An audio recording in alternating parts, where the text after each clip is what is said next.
We got a sawzall, blood everywhere, exhaust just scattered. It's got the slap chop. It's got the airbags. We're gonna have to figure out how to get those out. Probably just hit them with hammers. It's low miles, like real low. It's got all the lights. Look at those miles. Barely broke in. It's got the hole in the roof. It's got warnings. More warnings. Oh, isn't that adorable?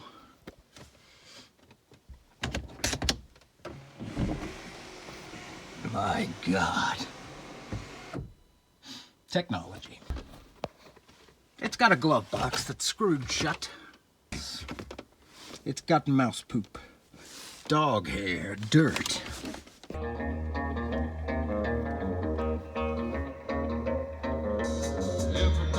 It's got the thing for the thing. That kind of looks...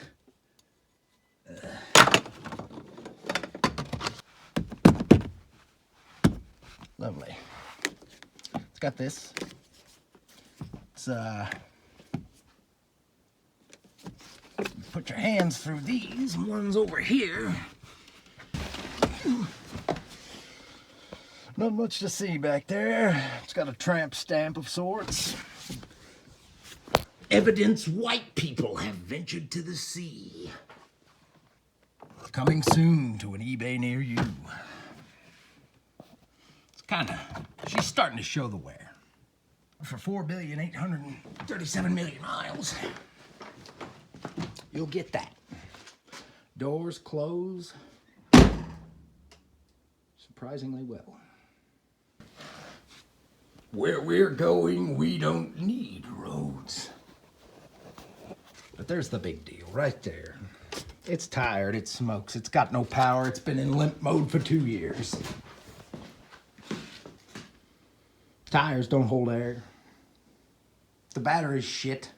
She's a real peach. Just a peach's peach.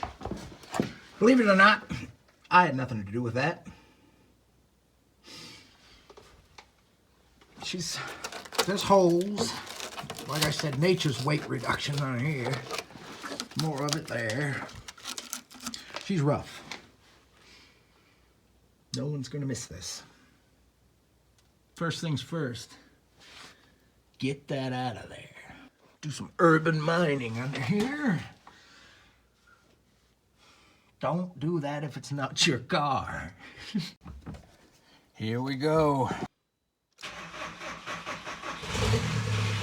Oh.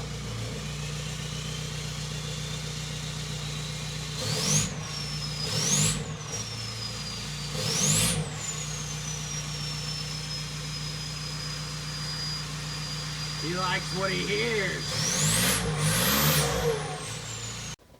Got my talking chimp sidekick.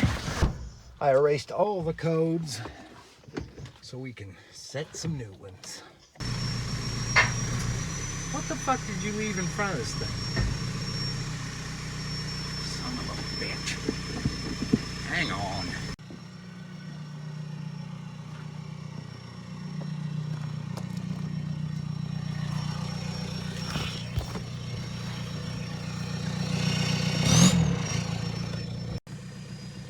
Alright, so according to Bub's calculations, the cheapest camshaft position sensor off Amazon we just put in here and cleared all the codes out, so this thing should be not in limp mode anymore, which I really want to get it out of limp mode and have it running like it used to before I go ahead and destroy it. And I love them or hate them, these little things are zippy when they're working right.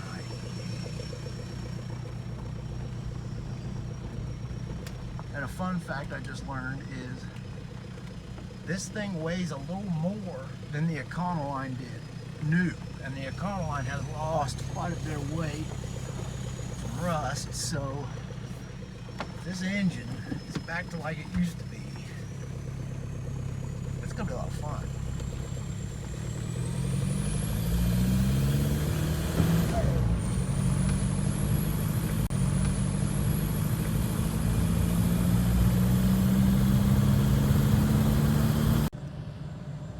Okay, so I replaced the cam sensor, and this thing, I had no codes after that except EGR, excessive flow code, which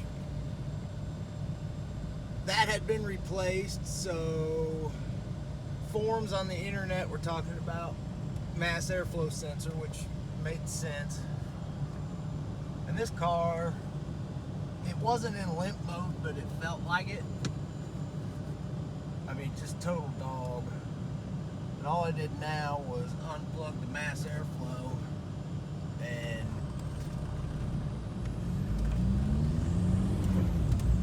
it's almost like it used to be. Night and day, and that's just with the sensor unplugged, so it should be even better with a new one. I'm thinking that there, with these bits being sucked up in the mass airflow, will have been a lot of the issues. But before we go get one, spray her out back here.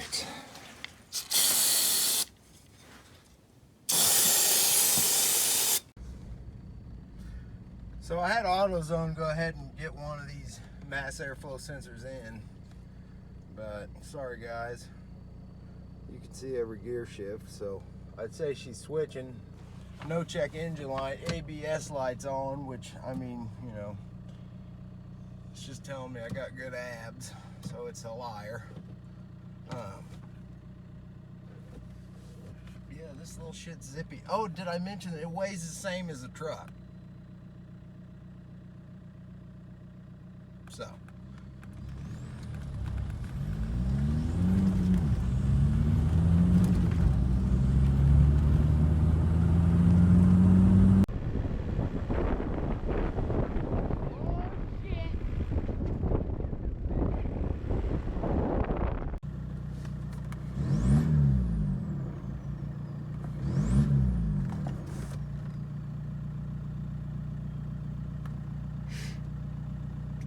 Bad news for the bug. She's fixed. So a little background on this car. My mom bought it when I was a teenager, and I hated it right from the get-go because, I mean, look at it. It had a pink sticker, and yeah. But she bought that because of mental illness and drove it for years. Hell, I had to take my driver's test in this damn car because my parents were hilarious. And I always promised myself someday this car, I was going to kill it. But now the engine, it's a 1.9 TDI, which are pretty remarkable little engines, just as far as what you can get out of them for what they are. And I've got a couple options to put it in, but I'm thinking Ford. Old girl struggling pretty a lot. I think I'm struggling, but yeah, there's what all that looks like. Now, I'm learning as I go on this. I've never delved this deep into a Volkswagen newer than 1978, especially a diesel. So yeah, that's what's under all that crap. I still haven't made the air conditioning system hiss. I'm going to try to just take that compressor off and set it out of the way, and hopefully save all that shit. But some interesting things I'm finding, like this. That's original. 350,000 miles.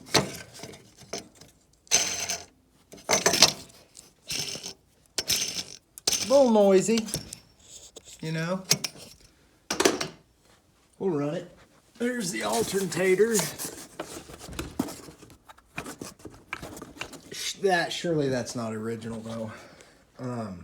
One cool thing I saw, these timing belts everyone freaks out about.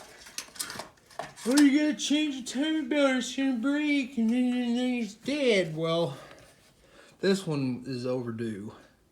But look at that. There's the seam.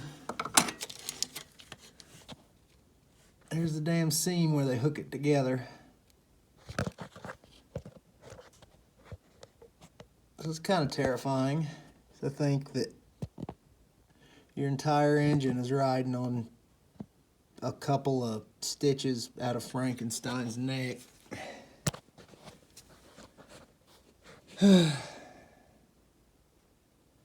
She's a peach. We should be getting real close to taking the bolts out on that K-member, what have you, and setting this power unit down on the ground.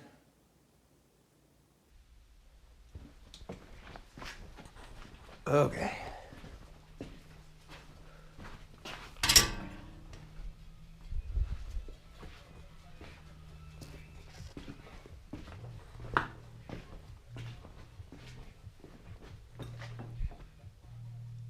Almost there. And I even got this fella out of the way and no hissing, so hopefully that's all good. So I didn't really film a bunch of basically labeling, wiring, and mumbling to myself. It sounded like a lunatic. So let's get this damn thing out of there. By damn thing, I mean all of it. The whole as a unit, basically. Because underneath,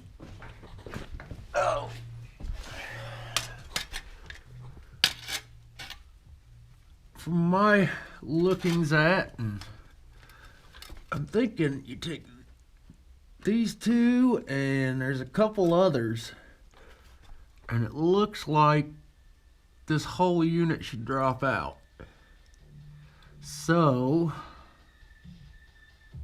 fingers crossed we can pull that off and then get this thing out, load it all up in the truck, take it to work, steam clean it, weigh it because I want to know what it weighs, and get the rest of this carcass out of my hair. So I started on these two bolts and it started dropping, so that's a good sign. So now I'm gonna move, get this shit out of here, clean up, get the swing set over here and get it hooked up.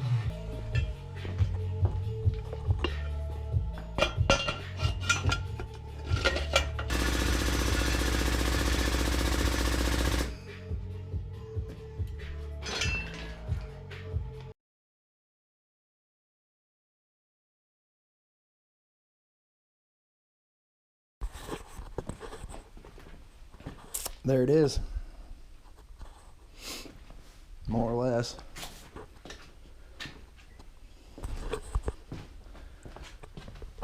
Not a whole lot holding all that shit in there. That steering shaft I forgot about, it gave me the most headache. Otherwise,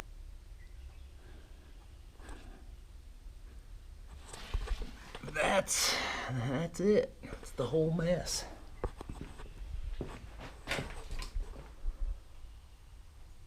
Huh. Okay. Now, made it this far without letting the refrigerant out, so hopefully I can go just a little longer. Get that up out the way.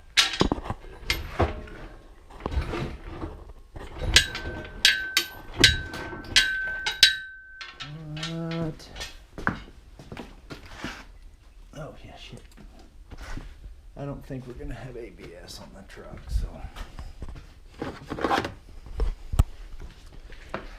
she go.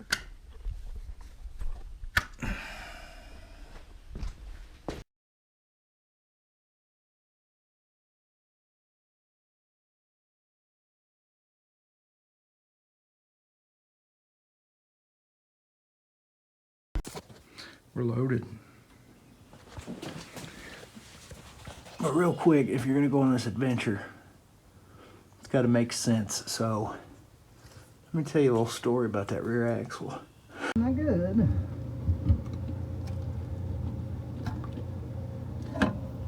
I threw in there,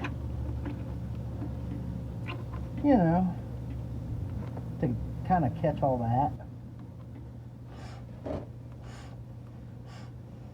Jesus. There we have the cheapest rear end on the internet.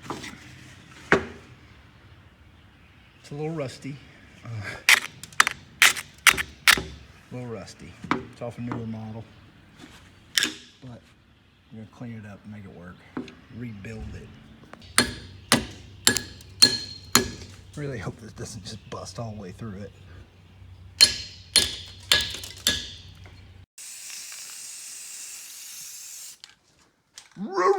Rebuilt. Well, that quick, simple process was just it wasn't. Okay, we're gonna go. We're gonna go. You're gonna get up in there and go with me. You ready? You're all winner ready? All right. I'll lid back on the damn shit tank.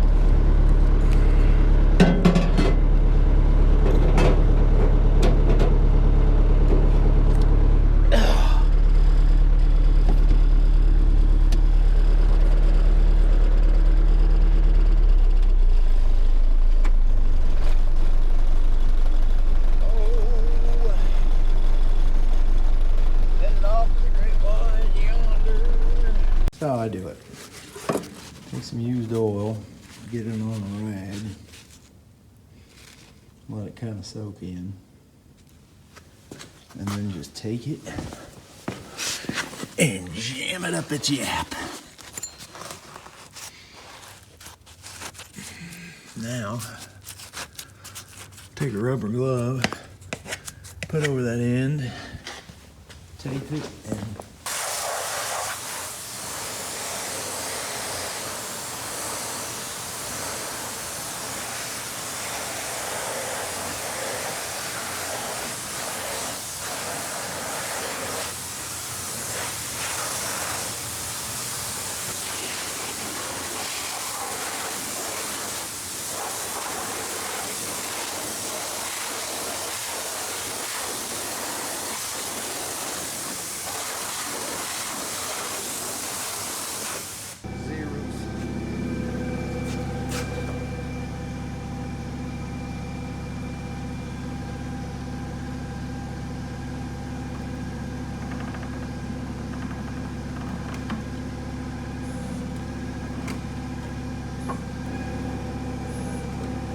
she's floating.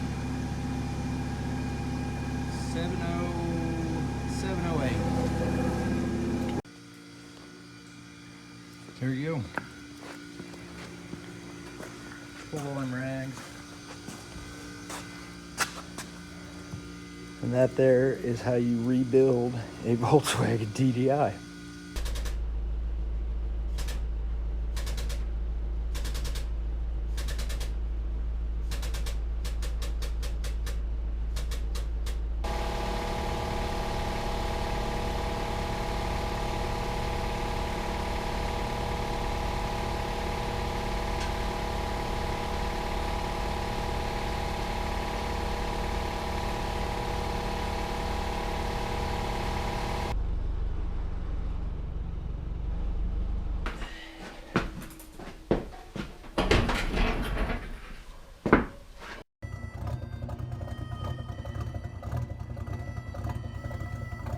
And here is that engine's new home. Well, actually, I'm going to use all of it, that whole K-member, and put it in the back of this thing. Kind of do what Ford should have done in the first place, which is put a Volkswagen diesel in the ass into this truck. So if you're not already subscribed and want to kind of follow along with this mess, subscribe, share. It'll help me out. Maybe we can buy a better camera. As always, thank you for watching. There'll be more of this, good or bad.